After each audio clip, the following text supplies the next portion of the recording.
Hello, welcome back. Once again, this is Dan Cordova, and I'm reading Charles Dickens' A Christmas Carol. This is part 4, which is The Last of the Spirits. The phantom slowly approached. When it came near him, Scrooge bent down upon his knee. It was shrouded in a deep black garment which concealed its head, its face, its form, and left nothing of it visible save one outstretched hand. I am in the presence of the ghost of Christmas yet to come, said Scrooge. The spirit did not speak, but pointed onward with his hand. You are about to show me shadows of things that have not happened, but will happen the time before us, Scrooge pursued. Is that so, spirit? Ghost of the future, he exclaimed, I fear you more than any spectre I have seen, but as I know your purpose is to do me good, and as I hope to live to be another man from what I was, I am prepared to bear you company, and do it with a thankful heart.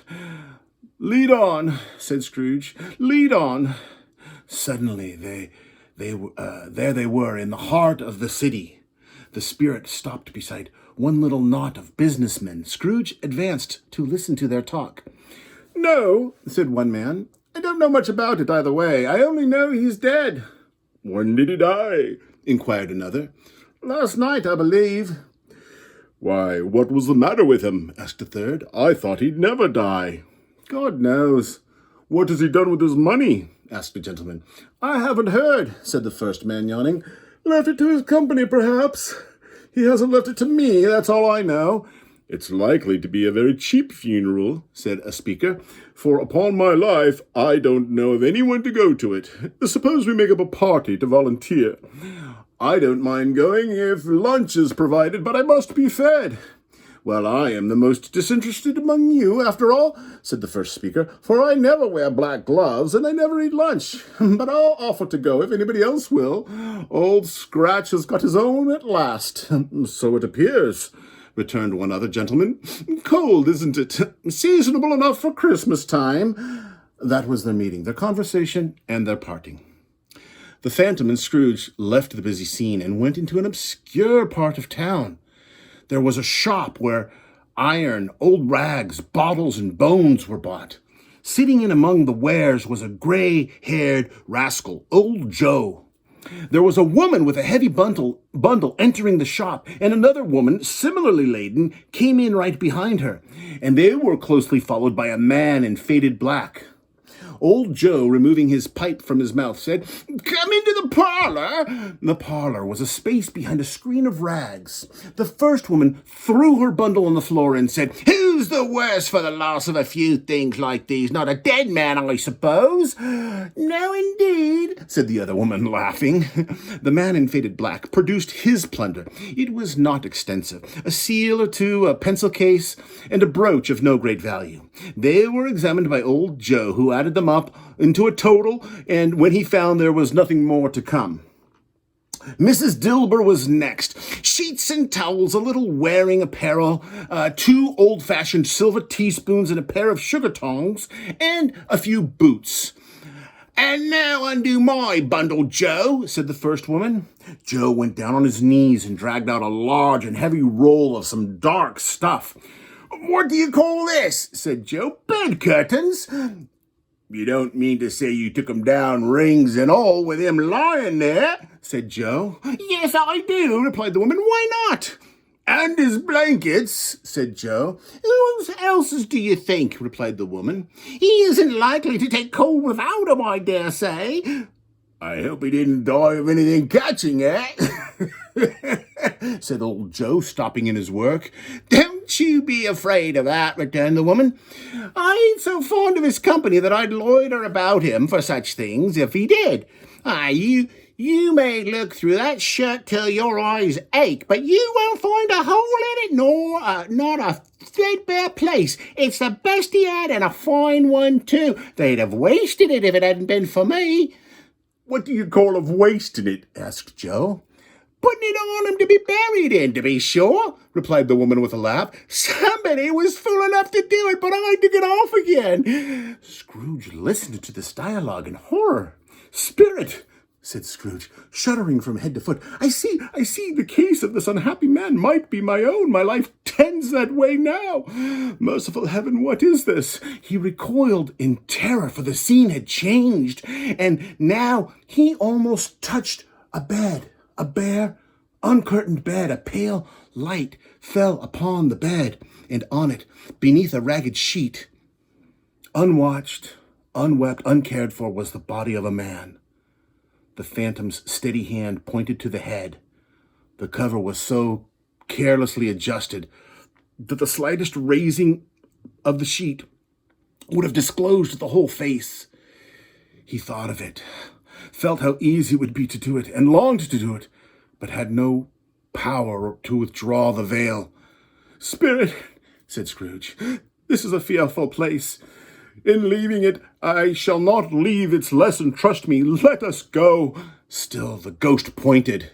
If there is any person in this town who feels emotion caused by this man's death, said Scrooge, show that person to me, Spirit, I beseech you. The phantom, revealed a room by daylight where a mother and her child were. The mother was expecting someone with anxious eagerness. At length, the long-expected knock was heard.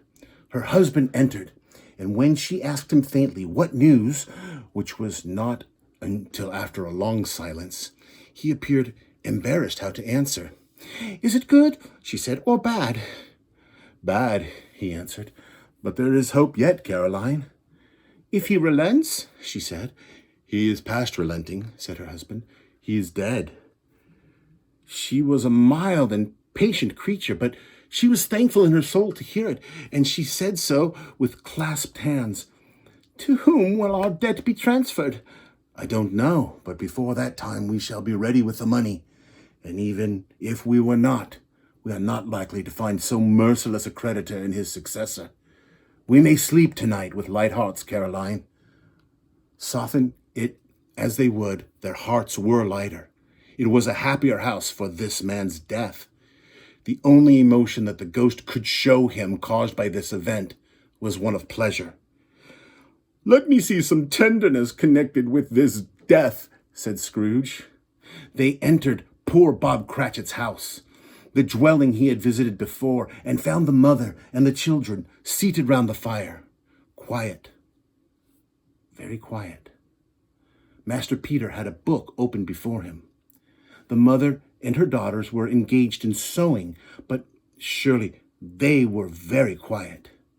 Cratchit's wife put her hands to her face and said, It makes my eyes weak by candlelight, and I wouldn't show weak eyes to your father when he comes home for the world.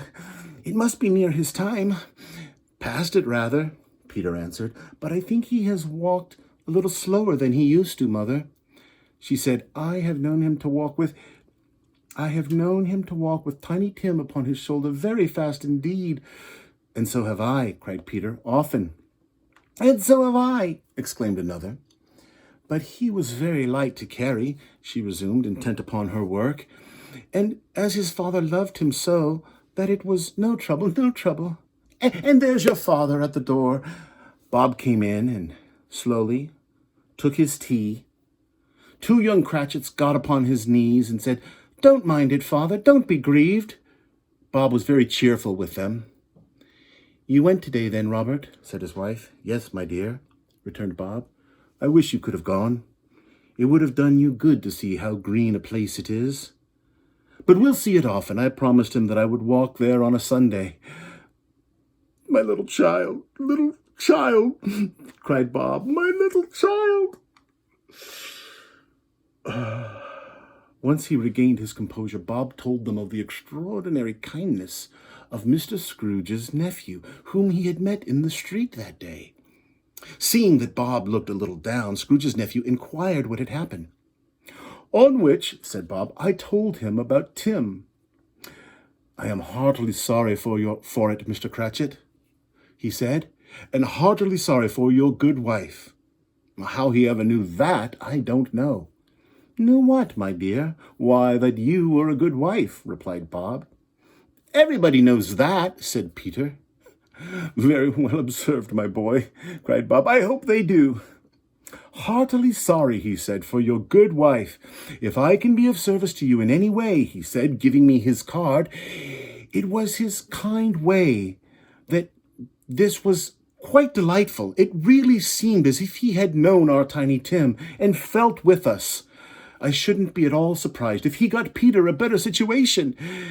"It's just as likely as not," said Bob. "But however and whenever we part from one another, I am sure that none of us will forget poor Tiny Tim or this first parting that there was among us."